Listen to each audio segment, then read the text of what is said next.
Okay, AEW Fight for the Fallen, or Fighter Fest 2, as Jim Ross called it for some reason.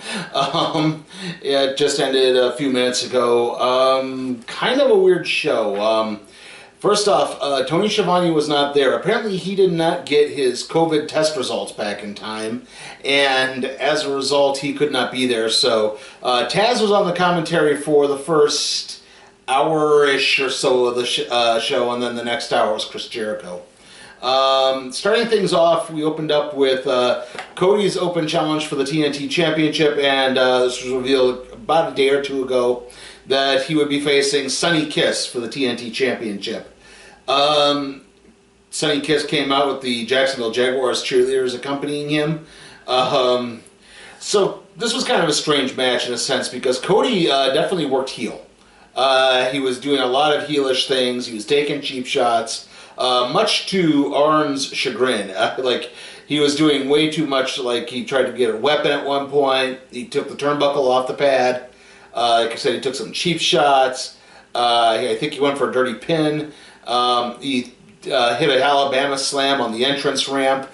He then rolled. He tried to use like the ropes for leverage, I think, at one point. So yeah, a lot of that was just kind of weird. Right off the bat, Cody hit a disaster kick. He started with a bicycle suplex and a slingshot suplex right after the bell. Throughout the match, they were then cutting to Tully Blanchard in the crowd, looking on with some intrigue. So, again, are they planting a seed for a future turn here? Sean Spears was nowhere to be seen in that. Kiss eventually rallied back. He had a Spanish Fly suplex. He had a couple head scissors. He countered a crossroads and hit a crossroads of his own. He then hit a 450 splash. At that point, the Alabama slam on the ramp happened. Cody hit the vertebraker. He hit a superplex and only got 2 counts on those. And that was enough for him to start losing his cool again. He started being way more aggressive. He removed the turnbuckle pad. Kiss catapulted Cody into the turnbuckle corner. And he went for a roll-up, but then got out of that. Kiss went for a discus punch, but Cody countered in the crossroads for a 3. Afterwards, though, Cody did shake Kiss's hand and raise his arm. So I guess this was just a temporary face turn or a heel turn. So... again, not a bad match. It was actually pretty entertaining, but again, just kind of a weird, out of nowhere character change here. So, like, even when he's been facing clear-cut baby faces, Cody's always been a baby face. So, it kind of caught me a little off guard, and I don't know what they're planning with this. Okay, our next match is the Lucha Brothers versus FTR.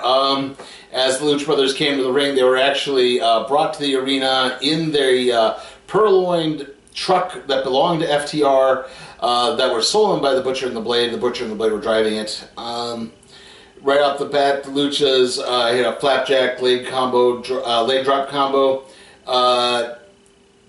Dax Harwood ripped off Pentagon's glove and slapped him with it. FTR hit a slingshot decapitation maneuver on Phoenix. Cash had blind tagged at that point. Let's see, the Lucias hit a sunset flip into a running knee and then a couple of super kicks on Cash. Pentagon hit, bit crash on the, Cash Wheeler on the head. Cash countered a crossbody attempt with a European uppercut and tagged in Dax Harwood. Dax superplexed Pentagon and Phoenix. Phoenix hit Cash with a pop-up frog splash. Basically, the end of the match was there was a big schmoz that broke out. Phoenix hit a big kick on Dax, but Dax dodged the next attempt and ripped off Phoenix's mask, and that enabled him to get the cradle pin for the 3 count. The FTR, I keep wanting to call them the FTR or the Revival, FTR win. After which, the Young Bucks actually jumped the Butcher and the Blade. They steal the car keys back. They give it back to FTR. At that point, Kenny Omega comes down with a beer cooler. They pull out cans of not Miller Lite because they had scratched out the logo with marker for some reason. And the FTR crack it open and pour it on Kenny's head, and Kenny gets upset.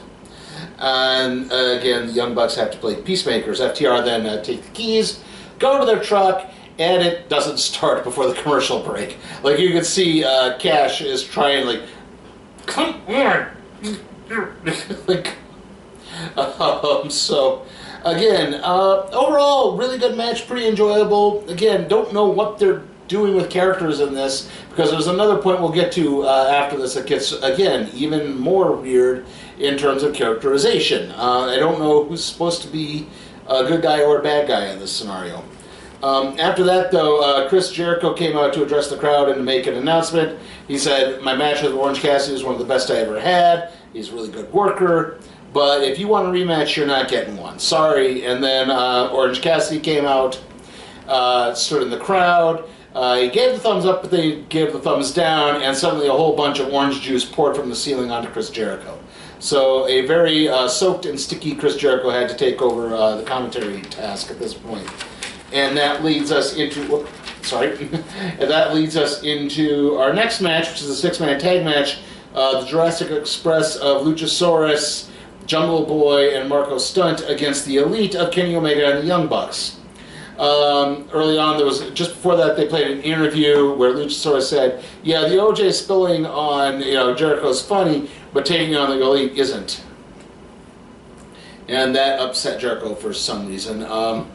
Marco Stunt tripped on the top rope during his entrance. I noticed that, like, he was trying to do like a little springboard flip thing, and he caught himself. They had to catch it and reset him. Right off the bat, Jungle Boy and Nick Jackson opened up. Both men hit top rope arm drags on each other. Nick went for a pile driver. Jungle Boy blocked it. At this point, we cut to Hangman Adam Page sitting in a bar and not some preset area, and he's sort of drinking his sorrows away, looking forlorn.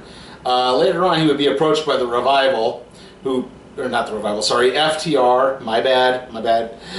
They got approached by FTR, and they seem to be buddying up, which, again, I'll get to the weirdness in there. Stunt, again, at this point, Marco Stunt was squaring off with Kenny Omega. Omega wasn't taking him seriously. Omega didn't even take off his shirt for that. But then Stunt hit kind of a hip toss into a pin attempt. He had a couple more moves. Omega began to respect him more. Luchasaurus came in. He had a discus kick on Matt Jackson. Stunt came in. He had a springboard into a DDT onto Matt Jackson. At this point, let's see, what did I write here? What did I write here? Stunt celebrated by doing the floss. He got kicked by Nick Jackson. Sorry, there we go. The Bucks came in and hit a buckle bomb kick combo on Jungle Boy. Bucks hit a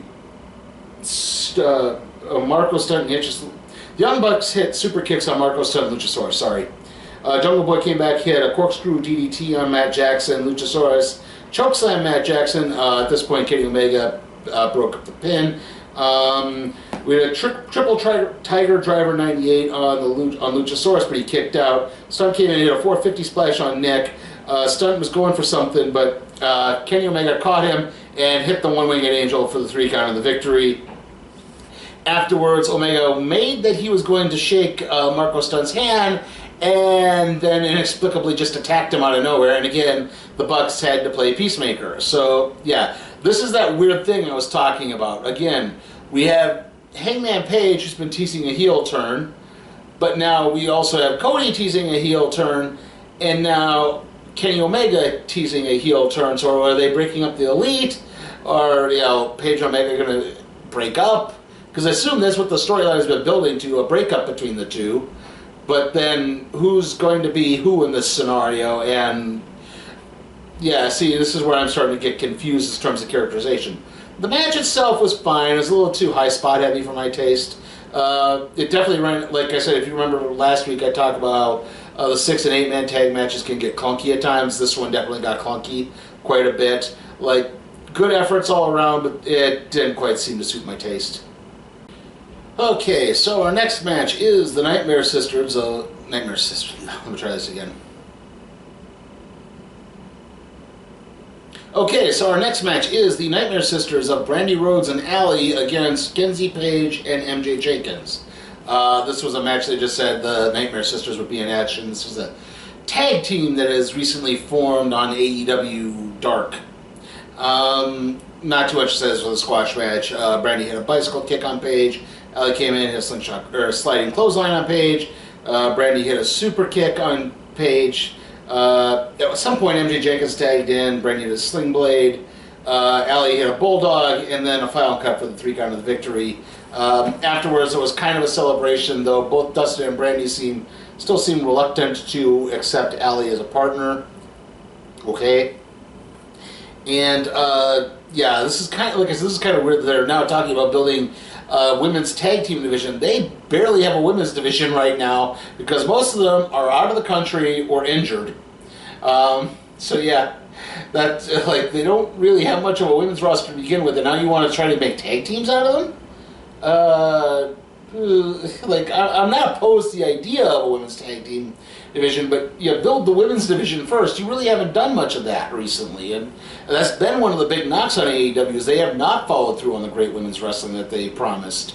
I mean, it's been good. There have been good athletes, but again, most of them are now out of the country because they're from Japan, and yeah, now they're stuck. And a lot of the big ones that they were building, like Chris Statlander and Britt Baker and a couple of the other, they're banged up, so they're not involved. So, yeah, again, seems like you're moving a little too fast. Let's pump the brakes and take time to breathe things out a little bit.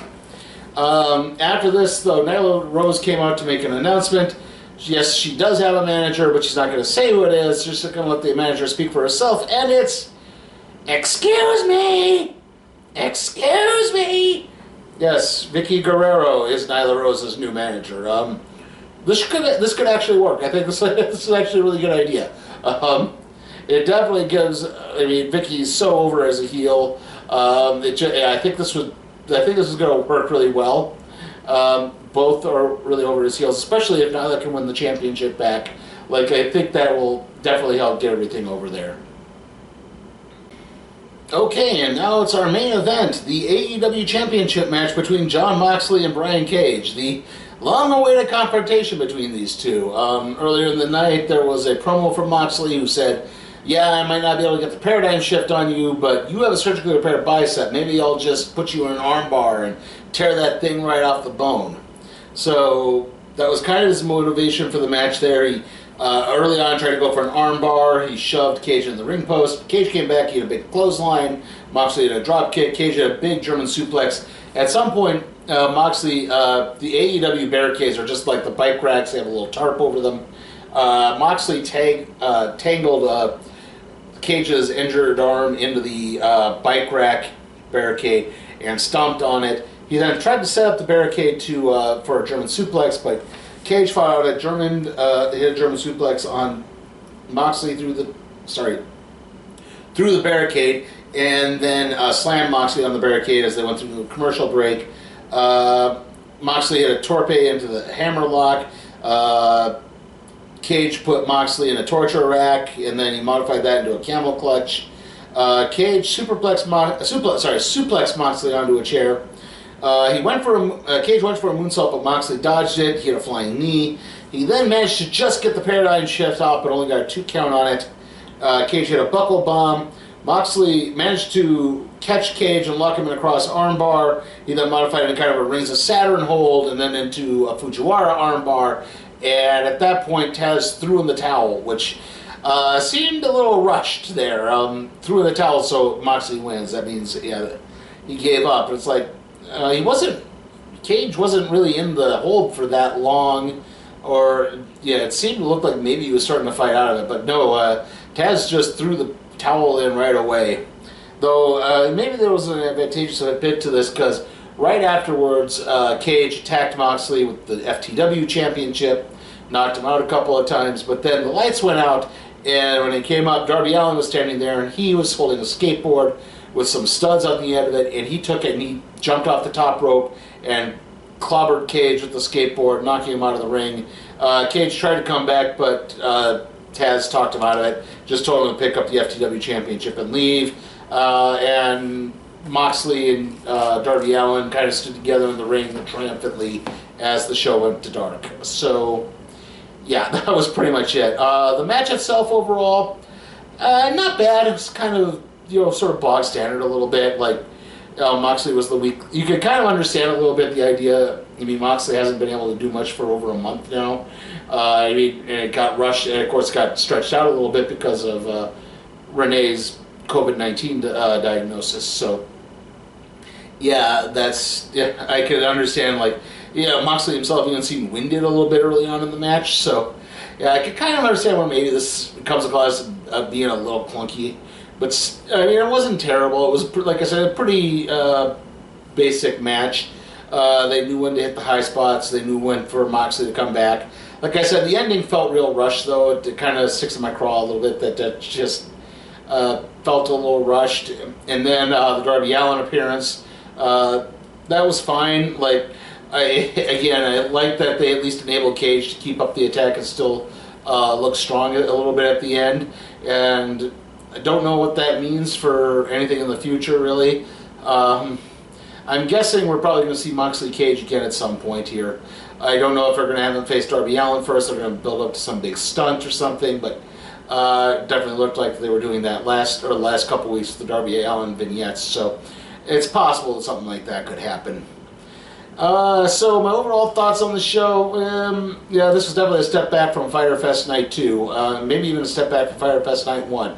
At least those shows, they had kind of consistent ideas running throughout everything. Like, there really wasn't too much in the way of, like, wow, that seemed weird and out of character. Like, again, Cody suddenly working heel. Is he going to turn heel? What was they cut to Tully Blanchard not only during that, but they did it during, I think, during the Elite match.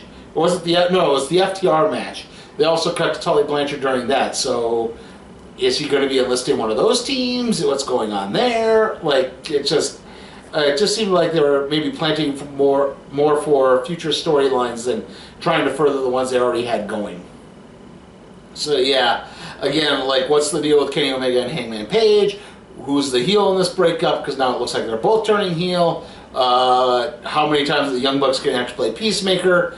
I'm surprised they didn't have to play Peacemaker during the main event. So yeah, this came across really kind of clunky, unfortunately. It wasn't bad, but it wasn't spectacular either. It wasn't. I don't even know if it was falling into solidly enjoyable.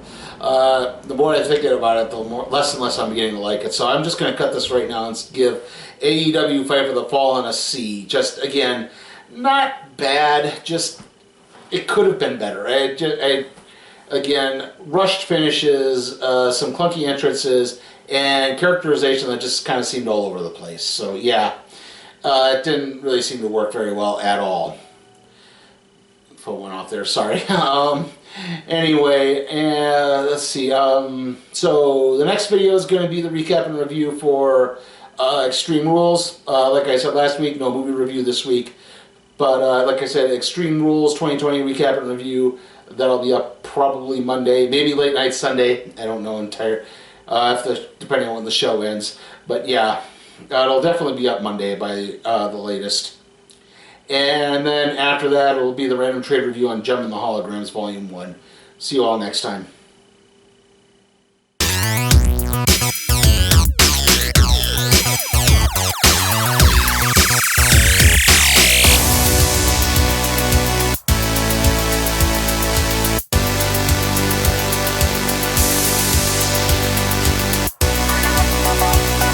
Hey guys, remember to check out my Patreon at patreon.com/SleepyTimeForCat Productions, where you can help me expand my wrestling coverage to stuff beyond WWE, NXT, and the occasional AEW free show.